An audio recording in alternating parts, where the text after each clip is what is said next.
второй школе сельского поселения Галашки с раннего утра кипит работа. Дети на учебу не пришли. Здесь объявлен внеплановый выходной. Причиной этому сильный шквалистый ветер, который накануне вечером, образно говоря, перевернул все село с ног на голову. Великой радости на территории детей не было, сотрудников не оказалось. Только один сторож.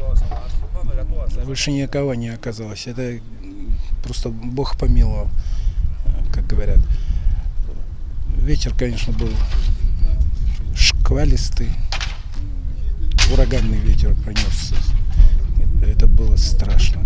Весь принесенный ветром мусор и куски слетевшего с крыши шифера рабочие уже убрали. Сейчас стараются до вечера отремонтировать крышу учебного корпуса, чтобы уже завтра дети смогли вновь сесть за парты. А вот такую картину здесь можно было наблюдать вчера в обед. Само здание школы построено в 1976 году прошлого столетия. И за все это время ни разу не ремонтировалось, за исключением реконструкции кровли спортзала, которую сделали практически с нуля совсем недавно. Шквалистый ветер целиком снес новую крышу. Квадратов, по предварительным, то, что надо сегодня поменять, это 600 метров со всеми прилегающими последствиями. И профнастиль, и стропилы, и все уже организовано. Сейчас идет подвоз материалов, рабочие на месте, прямо с утра 6 часов. Вчера не было возможности, мы хотели вчера ночью организовать, но не было возможности, ветер усиливался к ночи.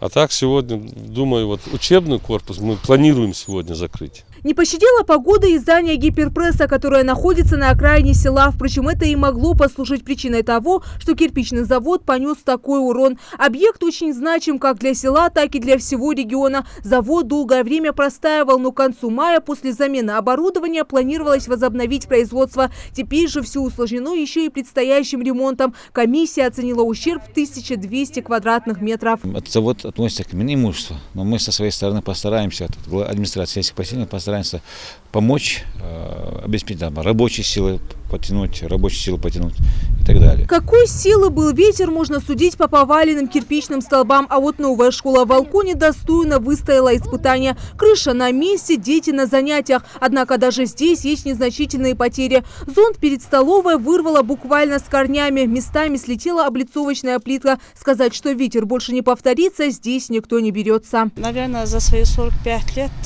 это был первый случай, когда я заплакала от страха. До того страшной силы был ветер. Оцените там сколько баллов, это я не смогу.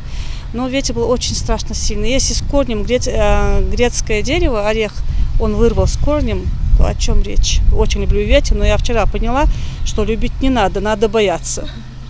Такое ощущение было, что ветер злится на всех и на все. С утра солнечная погода, а ближе к вечеру настоящий ураган, который застал жителей республики врасплох. Масштабы последствий оцениваются на местах главами муниципалитетов. Электроснабжение, приостановленное из-за обрыва линий электропередач, восстановлено практически в полном объеме. Благо чрезвычайных ситуаций в предгорных селах не зафиксировано. Но жителям стоит быть бдительнее и помнить, что стихия может заглянуть в гости неожиданно. А если хоть немного к ней подготовиться, то и последствия будут куда менее масштабными. Ферида Миржоева, Мейрбек Миржоев, Новости 24.